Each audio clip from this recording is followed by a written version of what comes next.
Tuần Thai, first runner-up. Molum Bang. Mấy bộ sản cho cô hả? Okay. Nancy Shaw. Ta chỉ nói cô nè.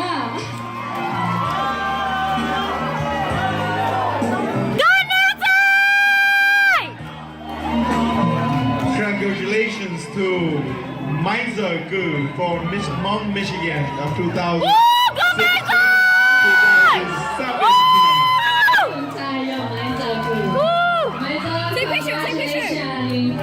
You did a great job. You're so talented.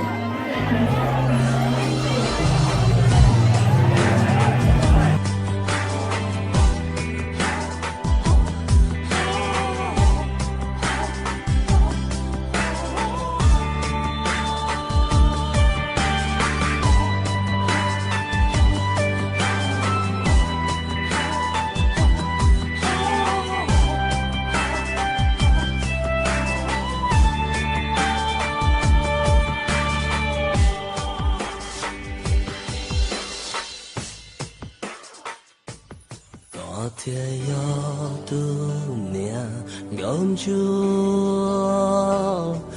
我寂寞来自我老彼得，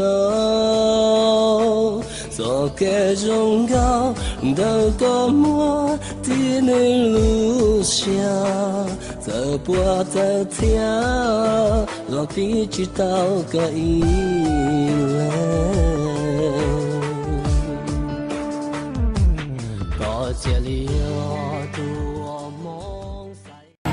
And that means Holiday Saito Peter.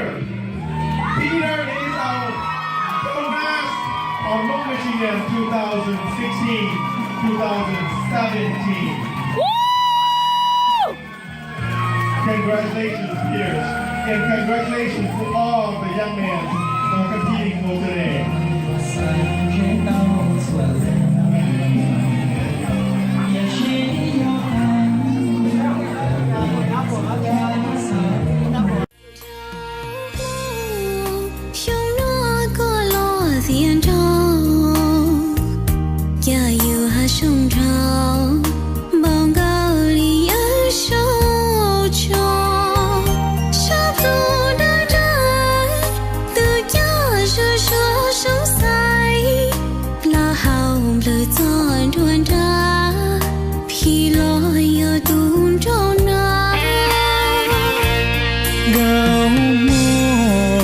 có giống tan thọ tia tia có gì có nia gỡ nó đã chỉ na yêu thiên lý mua có tu giống tao chỉ bao thù lên từ bỏ lo yên khu gạo chuan che gió có là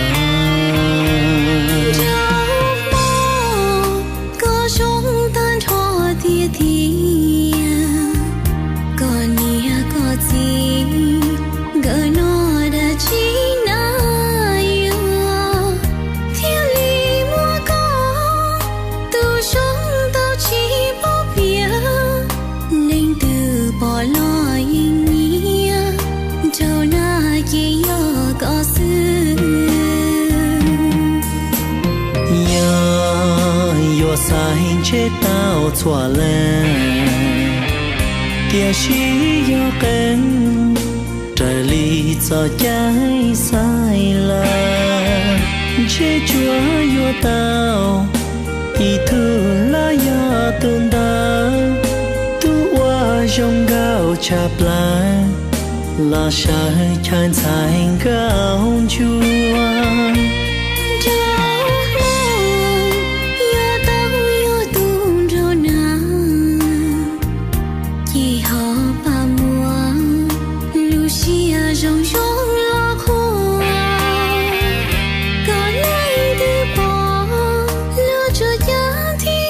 Hãy subscribe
ga